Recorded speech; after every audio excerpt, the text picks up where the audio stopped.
بسم اللہ الرحمن الرحیم۔ سوال: اللہ تبارک و تعالیٰ نے حضرت آدم علیہ السلام کو دعا سکھلائی کہ یہ دعا مانگو گے تو تمہاری توبہ قبول کروں گا، تو حضرت آدم علیہ السلام نے رسول اللہ صلی اللہ علیہ وسلم کے واسطے سے دعا کیوں کی جبکہ اللہ تعالیٰ نے دعا تلقین کر دی تھی؟ تو آپ کے واسطے سے دعا مانگنے کا کیا مطلب ہے؟ جواب: اللہ تعالیٰ کی جانب سے دعا کی الفاظ کی تلقین اللہ تعالیٰ کا احسان و انعام تھا، اور آدم علیہ السلام کا اس کے باوجود وسیلے سے دعا کرنا ان کے کمال عاجزی تھی کہ وہ چاہتے تھے کہ دعا کامل طور پر قبول ہو جائے اور اپنی کوتاہی کی وجہ سے رہ نہ جائے، لہٰذا دونوں میں کوئی تضاد نہیں۔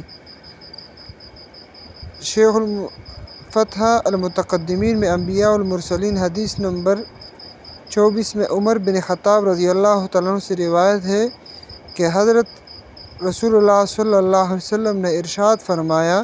جب حضرت آدم علیہ السلام سے لغزش ہوئی تو انہوں نے اللہ کی حضور معروض کیا، اے میرے پروردگار، میں مصطفیٰ صلی اللہ علیہ وسلم سے تو مجھے بخش دے۔ اللہ تعالیٰ نے فرمایا، اے آدم، تو محمد صلی اللہ علیہ وسلم کو کیسے جانتے ہو، حالانکہ کہ میں نے انہیں بھی پیدا بھی نہیں کیا۔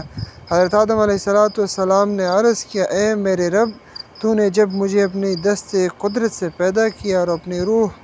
خاص مجھ میں پھونکی تو میں نے اپنا سر اٹھایا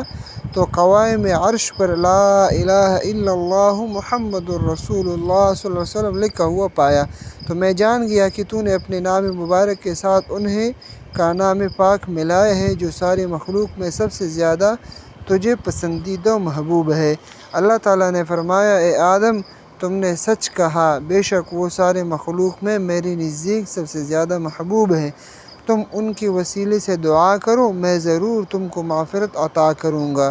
اور اگر محمد صلی اللہ علیہ وسلم نہ ہوتے تو میں تمہیں پیدا نہ کرتا۔ فقط واللہ اعلم۔